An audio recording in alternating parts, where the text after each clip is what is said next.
Welcome back to the channel, Panda Pals. We are talking before the 90 days. We're currently on season 8, episode 8. Buckle it up and let's get this show started.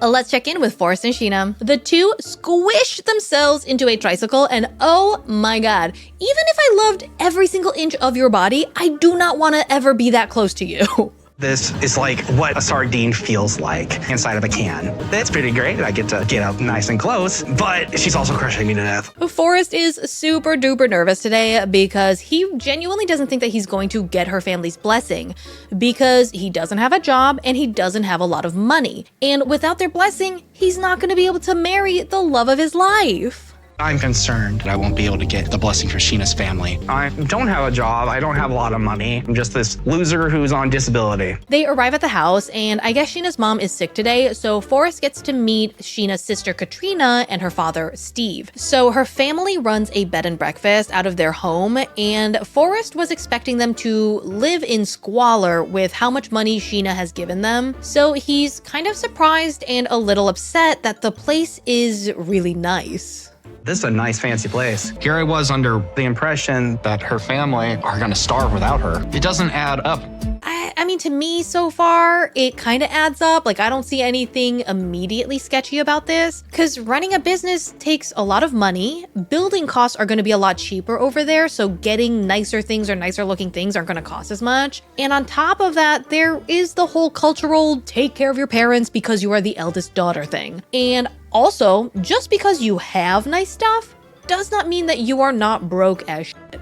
Do you think Forrest was expecting something different from what he's seeing at your family's house? Yes, which is probably my fault. So Sheena says that she has some more secrets that she has been keeping from Forrest, which is great.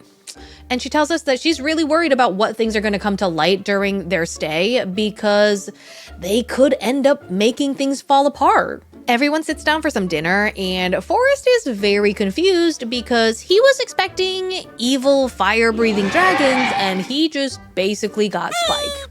And he can't really comprehend how they can be awful and manipulative, but also good and decent, which, like, it's kind of like Molly, you know, you think that your mom is great, but she's also super crazy. Forrest then admits to Sheena's family that his mother thinks that they are all scammers. And Steve just tells him pretty plainly, we're gonna get to meet her tomorrow, so I guess we'll just have to prove her wrong then. Then Katrina tells him that it's so nice to see him and that she honestly never thought that she would meet Forrest in person. And Forrest tells them that the reason it took so long for him to visit was because it's expensive and he does not have a lot of money, which is clearly news to her family. I don't make that much money.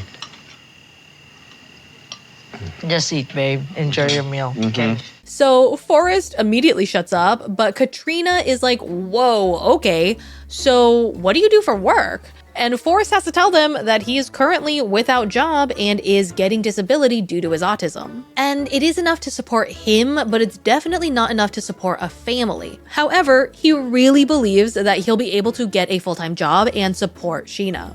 I was hoping I could get your blessing.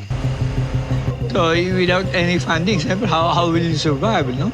Now, if I was Steve, my first question would be, okay, so if you believe that you can get a job so strongly, then why haven't you gotten one during the last 7 years?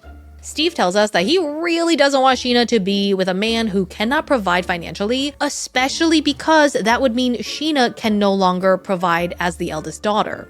At the end of the day, he does give Forrest his blessing, but he's also like, Forrest, you know that Sheena provides for her family, right? Are you gonna help her do that? And he doesn't answer the question because the conversation veers to another place. But Forrest is now super duper worried about his mother meeting everybody because now he knows Sheena's parents definitely expect Forrest to provide for Sheena, to provide for her family. And his mother also thinks that they are destitute, and she is going to see that they are very much not, at least not visually. My mother is going to come in and think everything has been a lie this entire time. She's going to flip out.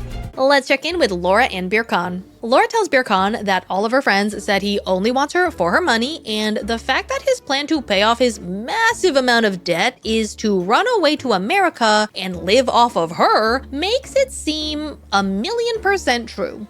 I'm frustrated and incredibly concerned. It's making me feel like he's just straight up using me to get out of his debt. And Birkan is like, how could you possibly think that I'm just marrying you for your money? That is not the kind of person I am. If I was someone like that, I would have lied. I would have never told you about my debt. No, you just kept it a secret until she was emotionally invested in you, which, sorry to break it to you, buddy, that is also pretty shitty. He's talked about nothing but honesty and respect, and it's really hard to respect someone that's not outright and straightforward with the truth. And Laura is like, yeah, I mean, I guess that's true, but I just want to make sure that I'm making the right decision getting engaged to you. Which, girlie, let's be so fucking for real right now, okay? This is the worst decision that you could ever make. I just gotta hustle because money is money, you know? Said the man with no hustle and no money. Laura is sufficiently depressed, and when she tries to continue the conversation back at their hotel, Birkan regresses into an absolute toddler, and I honestly kind of want to kick him in the teeth. Why are you upset? I told you why. Why are you mad? Don't be cute. You think I'm cute? I'm not going to answer that right now. You gotta ask. No. This kind of behavior is annoying to me when I'm not mad at you. If you do this when I am mad, I don't know, I might just spit in your face and call it a favor.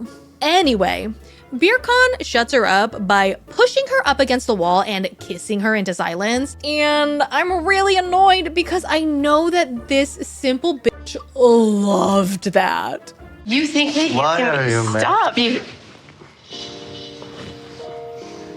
And Laura's just like, oh my god, you think a few kisses is gonna get me to forgive you? And he's like, LOL, let me take you into the bedroom and really show you how sorry I am. Having a hot Turkish guy push you up against the wall and make out with you, this is all of the fantasies I had rolled into one. I just can't resist him. Girl, you are so desperate for dick. If a dude that looks like this told me that he's $50,000 in debt, the very last thing that I am going to be is wet. You might as well be sticking it into sandpaper. It's a new day, and Laura's like, sure, did Birkan drop all this insane news on me last night? Yes, but I mean, I've kind of put a lot of time and energy into this relationship. Maybe it'll be worth it if he isn't too shitty. Maybe I just need to give it a little bit more time to see how red the red flags actually are. Maybe they're just a little pink. I don't know. Girl, be less desperate. Oh my god. I've just never heard someone openly say, I know that he's really toxic, but maybe he's not so toxic that I won't be able to deal with it.